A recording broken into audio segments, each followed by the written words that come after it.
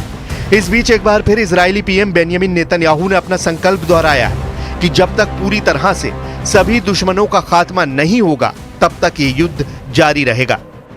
Israel के PM Benjamin Netanyahu हर बार कहते हैं कि हम अपने दुश्मनों को छोड़ेंगे नहीं, और यही इजराइल कर रहा है। इजराइल का दुश्मन चाहे जो हो, जिस मुल्क में हो, इजराइल को इससे कोई फर्क नहीं पड़ता। इजराइल अपने दुश्मनों को जरूर उनके अंजाम तक पहुंचाता है, वो चाहे मोहम्मद दईफ हो, इस्माइल हानिया हो, फऊद शुक्र हो, नसरल्लाह का दामाद हो, नसरल्लाह का भाई हो।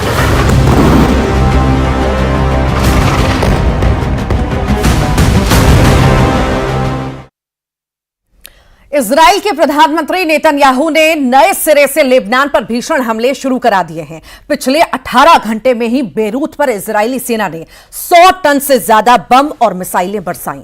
इजरायली सेना के दावों के मुताबिक उसने 250 मीटर लंबी हिजबुल्लाह की ऐसी सुरंग को तबाह किया जिसमें हिजबुल्लाह के टॉप कमांडर छिपे थे। इधर हिजबुल्लाह ने दावा किया है कि उसने लेबनान में घुसे इजरायली सैनिकों पर जबरदस्त हमला किया, जिसमें इजराइल के 10 सैनिक मारे गए और 76 बुरी तरह से घायल हैं।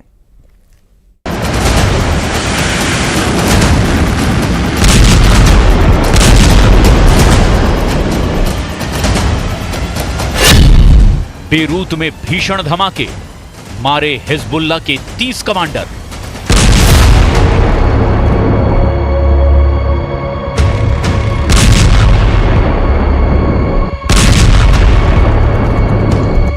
ईरान पर इजराइल हमला कब करेगा, इसका अंदाजा लगाना बहुत मुश्किल है।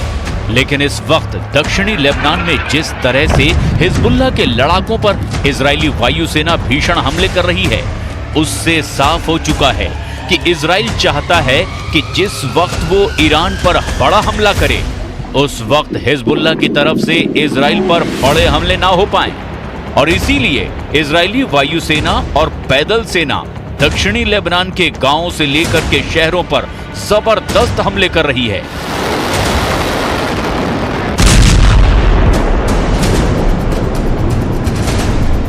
अगर हम पिछले 18 घंटे की बात करें तो इजराइल ने लेबनान की राजधानी बेरूत में अंधाधुंध हवाई हमले किए हैं। जबरदस्त बम धमाके से पूरा बेरूत शहर बारूद की आग में भस्म हो रहा है। इजराइल के हमलों से ये बिल्कुल साफ हो चुका है कि हिजबुल्लाह को जबरदस्त नुकसान हो रहा है।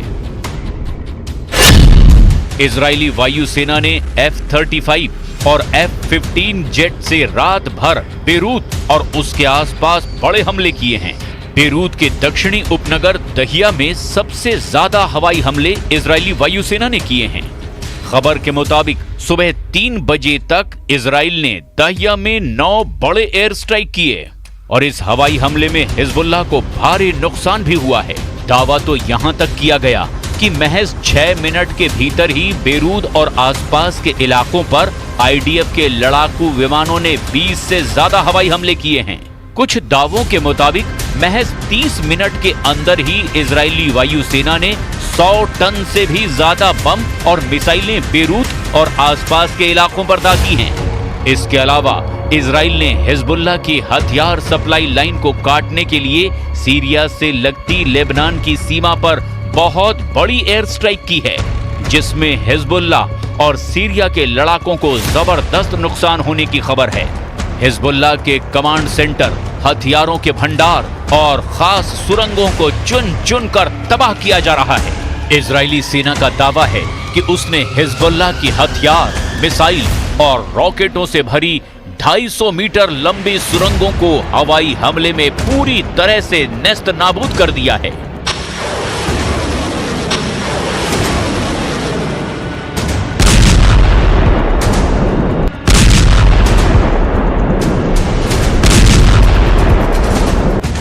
इजरायली सेना का दावा है कि उसने लेबनान में हिजबुल्लाह को कमजोर करने के लिए जमीनी जंग बेहद तेज कर दी है। इस वक्त इजराइल की सेना के पैदल सैनिक, मार्कावा टैंक और बख्तरबंद लड़ाकू वाहनों के साथ दक्षिणी लेबनान में चुन चुन कर हिजबुल्लाह के अड्डों और ठिकानों पर हमले कर रहे हैं। दक्षिणी लेबनान से सटे उत्तरी इजराइल के शहरों और गांव पर हिजबुल्लाह के लड़ाके इन्हीं इलाकों में खौफनाक हमले कर रहे हैं।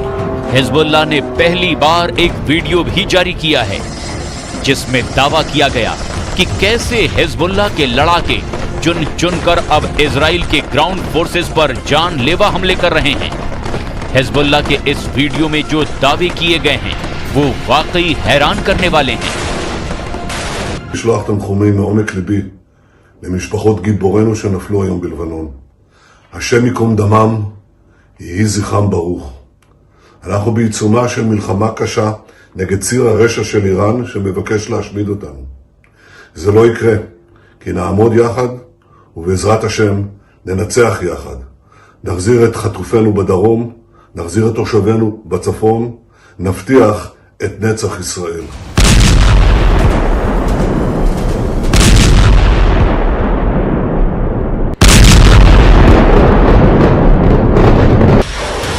तेज होती जंग के बीच खबर ये भी आ रही है कि लेबनान की तरफ से हिजबुल्लाह लड़ाकों ने इजराइल पर 25 रॉकेट से हमले कर दिए हैं।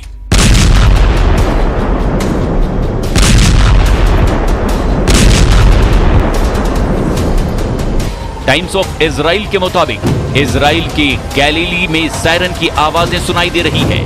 आईडीएफ के मुताबिक उन्होंने हिजबुल्लाह के कई रॉकेट्स को इंटरसेप्ट कर लिया है। 5 अक्टूबर से अब तक हिजबुल्लाह की ओर से इजराइल पर 110 रॉकेट से हमला किया जा चुका है। इधर इजरायली सेना का साफ कहना है कि वो हिजबुल्लाह की लीडरशिप और टॉप कमांडरों को जिंदा नहीं छोड़ेगी।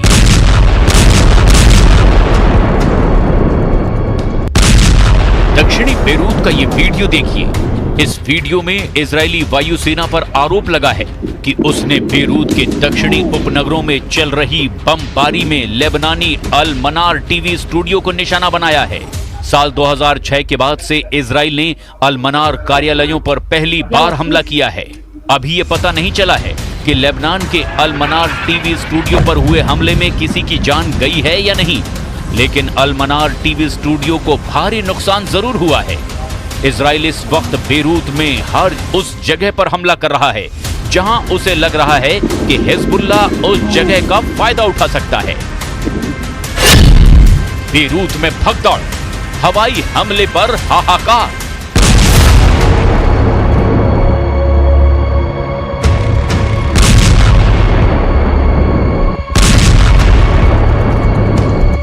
इजराइल ने पहली बार लेबनान के उत्तरी इलाके पर भी हवाई हमला शुरू कर दिया है।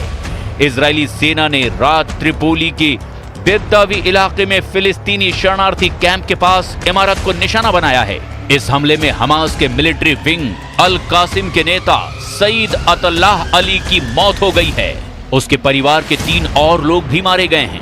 अमेरिकी मीडिया के मुताबिक 17 सितंबर के बाद से लेबनान से 3 लाख लोग सीरिया भाग गए हैं।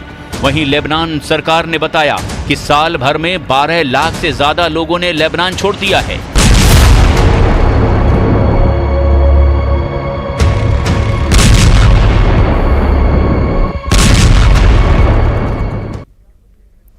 एक अक्टूबर को जब ईरान ने इजराइल पर भीषण मिसाइल हमला किया था तो उस वक्त इजराइल ने दावा किया था कि उसने ईरान की 99% मिसाइलों को आसमान में ही तबाह कर दिया। लेकिन अब अमेरिकी मीडिया ने दावा किया है कि ईरान के मिसाइल हमलों में इजराइल को जबरदस्त नुकसान हुआ है।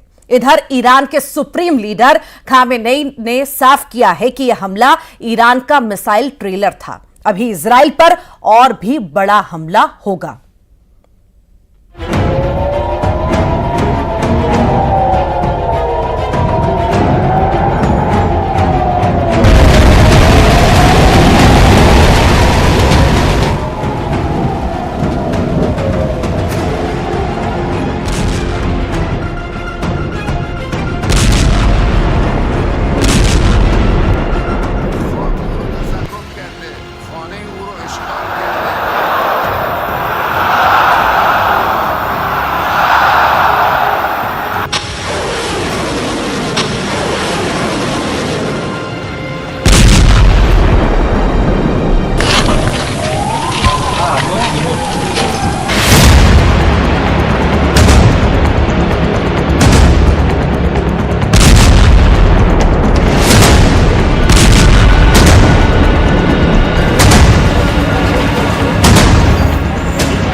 अमेरिका का खुलासा, ईरान ने इजराइल को रौंद डाला।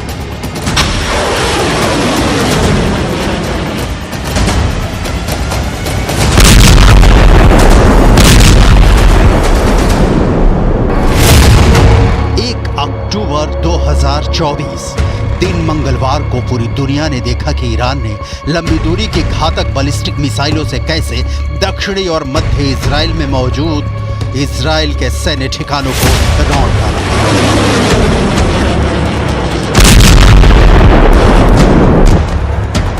भले ही पीएम नेतन्याहू, रक्षा मंत्री योव गैलेंट और इजरायली सेना के चीफ दावा करें कि उन्होंने ईरान के मिसाइल हमलों को नाकाम कर दिया गया है, लेकिन उनके इन दावों की हवा अमेरिकी मीडिया ने निकाल कर रख दी है।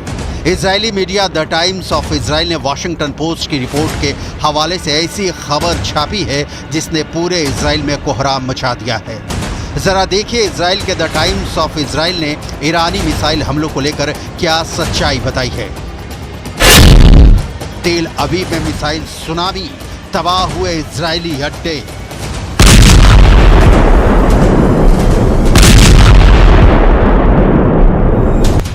द टाइम्स ऑफ इजराइल में दावा किया गया है कि वाशिंगटन पोस्ट ने रिपोर्ट छापी है कि 1 अक्टूबर को ईरान ने इजराइल पर लगभग 200 बैलिस्टिक मिसाइलों से हमला किया, जिसमें 2 दर्जन से ज्यादा मिसाइलों ने इजराइल के एयर डिफेंस सिस्टम को पूरी तरह से भेद दिया। रिपोर्ट में दावा किया गया है कि ईरान की लगभग 25 मिसाइलों ने इजराइल के 3 सैन्य ठिकानों और मोसाद के हेडक्वार्टर को निशाना बनाया है।